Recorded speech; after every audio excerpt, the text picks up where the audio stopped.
Hi කොහොමද මගේ යාළුවෝ හැමෝටම. ඉතින් අද මම ඔයාලත් එක්ක බෙදාගන්නනේ මගේ ඩුබායි ගමන ගැන. ඉතින් මට තිබුණේ උදේ 5:45ට ෆ්ලයිට් එක. ඉතින් මේ විදිහට තමයි අහසින් යද්දි ලස්සන view එකක් තියෙන්නේ. ඉතින් ගොඩක් ලස්සන වැලි කඳු කාන්තාර වගේ ලස්සන තැන් ගොඩාක් දැක්ක මම.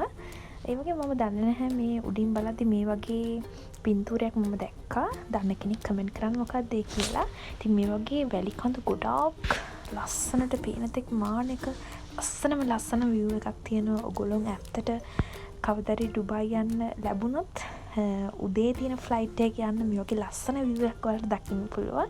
ඉතින් මේ වගේ ලස්සන වැලි කඳු අතරේ කුඩාවට පුංචි බිල්ඩින් වගේ පේනවා. තාම ඩුබායි සිටි එකට අපි ලං වුණේ නැහැ. ඉතින් මම ලං වුණාට පස්සේ ගත්ත වීඩියෝස් පික්චර්ස් උත් ඔයගොල්ලෝ ඉස්සරහට දකින්න පුළුවන්. ඉතින් මේ වගේ විශාල කඳු විශාල කාන්තාර වගේ ලස්සන view එකක් තියෙන කාන්තාර වැඩි කඳු මම දැක්කා. ඉතින් මට එක දෙයක් මතක් වුණේ මේ ලෝකෙ මැවුම්කාරයා දෙවියන් වහන්සේගේ මැවීම කොයි තරම් ආශ්චර්යමත්ද. උන්වහන්සේගේ මැවීම කොයි තරම් අලංකාරද. උන්වහන්සේගේ මැවීම කොයි තරම් ලස්සනද කියන එක තමයි මට මතක් වුණේ. මම මේ දෙවියන් වහන්සේට ස්තුතිවන්ත වුණා. ඇත්තටම එක විශිෂ්ට නිර්මාණයක්. මේ ලෝකේ ඇත්තටම ලස්සන නිර්මාණයක් උන්වහන්සේගේ. ඉතින් මේ වගේ සිටි එකට අපි ලං වෙද්දි ගොඩාක් ලස්සන බිල්ඩින් අපිට දකින්න පුළුවන්. ඇත්තටම ගොඩාක් ලස්සන view එකක්. ලස්සන බිල්ඩින් ඒ වගේම ලස්සන ගොඩාක් පාරවල් ඒ වගේම මුහුද මේ හැම දෙයක්ම හරිම ලස්සනට පේනවා. ඉහළ අහසින් අපි ගමන් කරද්දී ඉතින් ඔයගොල්ලන්ට පේනවා ඇති ගොඩාක් බිල්ඩින්ස් තියෙනවා මෙතන. මෙන්න මේ view එක ගොඩාක් ලස්සනයි. ඉතින් ගොඩක් දේවල් තියෙනවා. ඉතින් ජීවිතේට යමක් කිව්වොත් මම ඔයගොල්ලන්ට කියන්න කැමතියි නිතරම ඔයාගේ ජීවිතේ මොටිවේෂන් එකක් තියාගන්න, පොසිටිව් වයිබ් එකක් තියාගන්න. මම ජීවිතේ යම් තැනකදී මේ ස්ථානට යනවා. මේ දේ මම ජය ගන්නවා. මේ දේ මම කරනවා. මම මේ දේ තුල ඉස්සරහට යනවා කියන ඒ පොසිටිව් වයිබ් එකට පුළුවන් ඔයා වේතනට අරන් යන්න. ඒතනට අරන් යනකොට ගොඩක් බාධා තියෙයි. ඔයාට ගොඩක් අමාරුකම් තියෙයි. ආර්ථික ප්‍රශ්න තියෙයි. ප්‍රශ්න ගැටලු තියෙයි. ගොඩක් දේවල් තියෙයි. හැබැයි ඔයාට තියෙන පොසිටිව් වයිබ් එකට පුළුවන් ඒ හැමදේම තුලින් ජය අරගෙන ඔයාව ඒ ස්ථානට ළඟා කරන්න. ඉතින් ඒ නිසා නිතරම ඔයාගේ ජීවිතේ ඔයා මනසින් වැටෙන්නේ නැතුව මනසින් ශක්තිමත් වෙන්න. පොසිටිව් වයිබ් එකක් තියාගන්න. පොසිටිව් විදිහට හිතන්න. පොසිටිව් විදිහට වැඩ කරන්න.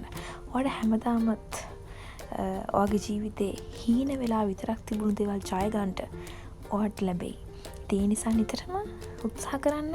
තමන් පොසිටිව් විදිහට හිතනවා වගේම තමන්ගේ ළඟ ඉන්න අයවත් ඒ වගේම ශක්තිමත් කරන්න. ඒ වගේම ධෛර්යමත් කරන්න. ඉතින් මගේ මේ තුන්වෙනි රට තමයි මම මේ පියාසර කරන්නේ. මුලින්ම මම මැලේසියාවට ගියේ. ඊට පස්සේ මගේ හස්බන්ඩ් එක්ක මම ඉන්දියාවට ගියා තාජ් මහල්. එතකොට චෙන්නයි වලට අපි ෆ්ලයි කරා නිව් දිල්ලි ඉඳලා. දැන් මම ඩුබායි වලට ආවා. ඉතින් ඒ හැම අත්දැකීමක්ම මගේ ජීවිතේ මට අමතක නොවන සිදුවීම් ගොඩාක් තිබුණු අත්දැකීම්. මේ දැන් ඔයගොල්ලන්ට පේන්නේ ඩුබායි එයාපෝට් එක. ගොඩාක් ලස්සන එයාපෝට් එකක්. ගොඩාක් ෆ්ලයිට් පේනවා. ඉතින් ජීවිතේ එක්වරක් හරි ෆ්ලයිට් එක ගිහිල්ලා නැති කෙනෙක් ඉන්නවා නම් ඒ කෙනෙක්ට දකින්න හා අත්දැකීමක් නැති කෙනෙක්ට ඒ ලස්සන අත්දැකීම් විඳින්න තමයි ඇත්තටම මම මේ වීඩියෝස් ගත්තේ. ඉතින් ඒ හැම කෙනෙක්ටමත් වාසනාව ලැබෙන්න ඕන මේ අත්දැකීම ඒගොල්ලන්ට විඳින්න. ඉතින් ජීවිතේ කියන්නේ එකයි. ජීවිතේ අපි විඳින්න අපි සතුටින් ඉඳී අපිට අපි වටේ ඉන්නවත් අපිට සතුටින් තියන්න පුළුවන්. ඒ නිසා නිතරම පුරුදු වෙන්න ජීවිතේ පොසිටිව් විදිහට හිතන්න.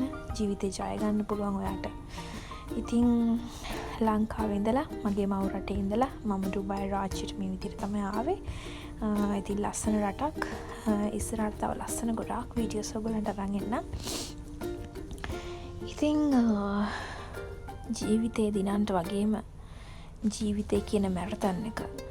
ජීවිතය කියන්නේ කෙටිදුර දිවීමක් නෙමේ, මීටර 100 500 නෙමේ. ජීවිතය කියන්නේ මැරතන් එකක්. ඒ මැරතන් එක දුවන්න ඔයාට ශක්තිය ධෛර්යය ලැබෙන්න කියලා මගේ මුළු හදවතින් මම සුබ ප්‍රාර්ථනා කරනවා. මැරතන් එක දුවද්දී වගේ වටේ ගොඩාක් දහස් දේවල් සිද්ධ වෙයි. හැබැයි ඔයා ඒ වටේ සිද්ධ වෙන දේවල් දිහා බලලා ඔයාගේ මැරතන් එක නවත්තන්නේ නැහැ වගේ. ජීවිත ගමනෙත් ගොඩාක් අභියෝග, ගොඩාක් ප්‍රශ්න ගැටලු, ඔයාගේ වටපිටාව ගොඩාක් දේවල් සිද්ධ වෙයි. ඒ කිසි දෙයක් ඔයාගේ ගමනට බාධා කරගන්න නැතුව ඉදිරියටත් ඉහළටත් ගමන් කරන්න. ඔයාගේ ජීවිතේ ගොඩාක් ලස්සන දේවල් ඔයාට ඉදිරියේදී මුණ ගැසෙවි. ඔයාගේ ජීවිතය ලස්සන කරගන්නවා වගේම තව ගොඩක් අයගේ ජීවිත ලස්සන කරන්න.